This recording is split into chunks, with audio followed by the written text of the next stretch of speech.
Hi guys, maglaro na lang tayo ng bilyar para malibang tayo. Huwag puro trabaho na lang. Paminsan-minsan naman maglaro tayo ng bilyar para malibang-libang.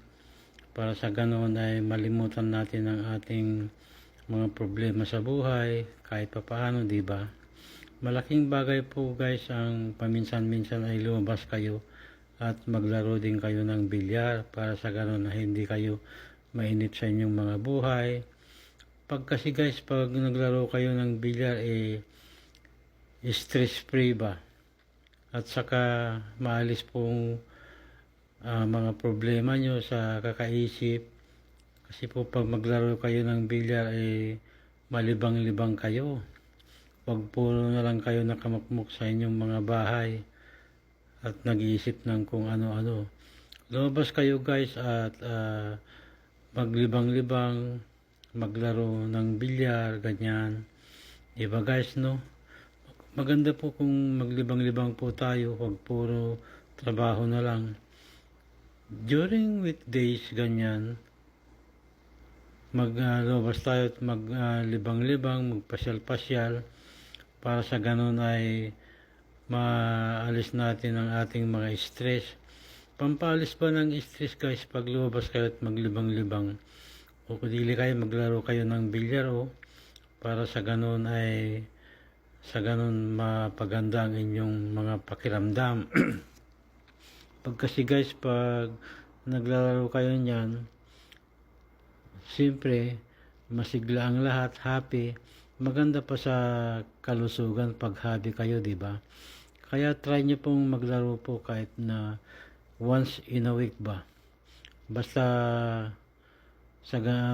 basta may mga kasama kayo, mga kasama yung mga jowa nyo, o kaya mga kaibigan nyo, mga mahal nyo sa buhay. Maganda po yan na pumunta kayo dito at maglaro sa bilyar. Kasi nakaalis po ng stress yan guys, sa totoo lang. Alam ko po guys na marami kayong pinagdadaanan sa buhay. Kaya sa pamamagitan man lang ng paglaro ng bilyar ay malibang kayo at maalis ang inyong mga kalungkutan sa mga nadarama nyo sa inyong mga buhay. Kasi ang buhay guys ay maraming pagsubok. Huwag natin masyadong dibdibin ang mga pagsubok na dumarating sa ating buhay. Bagkus ay maglibang tayo, magsaya, mamasyal, magpunta sa mga beach, ganyan, o kaya sa mga iba-ibang magagandang lugar para sa ganun ay makalanghap naman ng sariwang hangin, di ba? Para sa ganun masaya tayo lagi. Alam nyo naman guys na pag masaya ang isang tao ay maganda ang kanyang kalusugan. Ibig sabihin, laughter is medicine, di ba? Ganun yun guys. Kaya payo ko sa inyo na lumabas kayo at enjoy the life.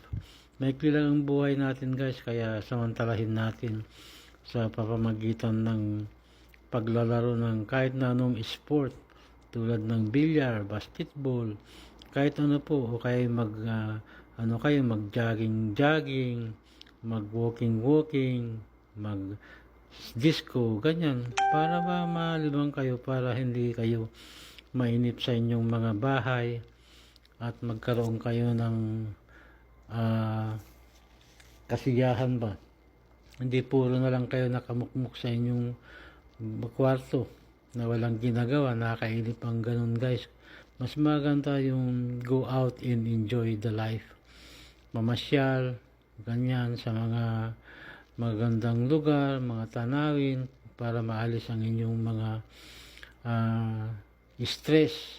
Alam niyo naman ang stress guys, kung minsan nakapagbibigay yan ng sakit. Kaya maganda na wala tayong ramdaman na stress sa buhay. Kaya maglibang lang, enjoy the life, ika nga. Nandito lang ako para gabayan kayo kung paano maglaro sa aming bilyaran. Kung may time lang kayo hindi naman kayo namin pinipilit na magpunta rito para maglaro. Payo lang namin na pag may time kayo, come and enjoy, play, marami kayong mamimit na iba-ibang tao, iba-ibang lahi ba. Kaya maganda po ang maglaro ng bilyar, lalo at kung maraya kasama mo ang iyong mga kaibigan, pamilya, para makapag-enjoy naman kayo guys, malibang-libang, di ba? Huwag puro trabaho na lang ng trabaho, kasi nakakapagod din ang trabaho ng trabaho. Kaya paminsan-minsan, maglibang din, mamasyal. Ako naman ganun din, maglibang-libang din kung minsan. Huwag puro trabaho na lang. Ganun ang ginagawa ko guys. Kaya pag-isipan po natin ang sinasabi ko kung totoo hindi. Alam niyo naman ang buhay ay maraming pagsubok. Kailangan nating lagpasan. Kaya enjoy na lang po tayo. Enjoy the life, ika nga. Di ba? Huwag tayong mamblema sa ating mga buhay-buhay. Iwasan natin ang mag-isip. Kasi masama po ang mag-isip ng lalo na pag matindi. Mahirap na, baka kung saan po tayo pupulutin pag serious tayo palagi sa kaisip. Alam niyo naman na mahirap ngayon ang buhay, kaya dapat maglibang-libang din paminsan-minsan. Huwag tayong padadala sa mga problema. Ang problema naman yan ay kailangang lutasin. Huwag iwasan.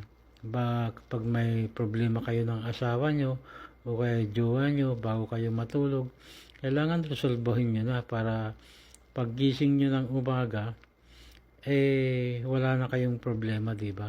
Wala na kayong away, okay na, bati na kayo. Ganun lang yun guys ang buhay.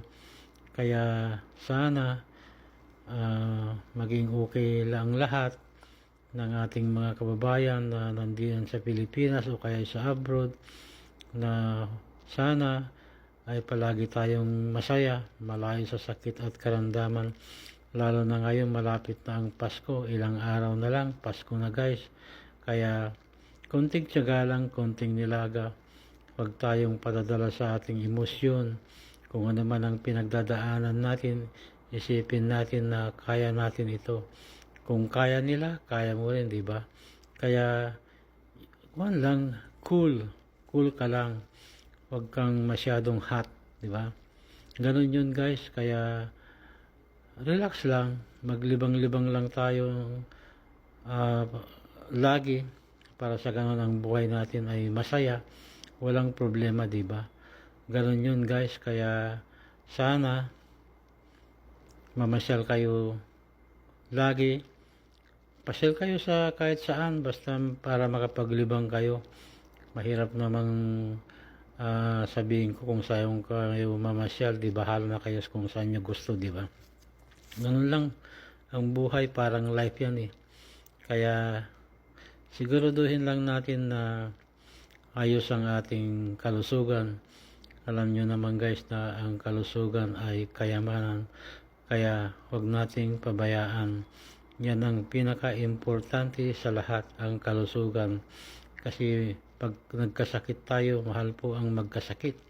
Lalo na masakit sa bulsa, masakit sa pakiramdam, at sakit na sa lahat guys. Kaya be happy always guys.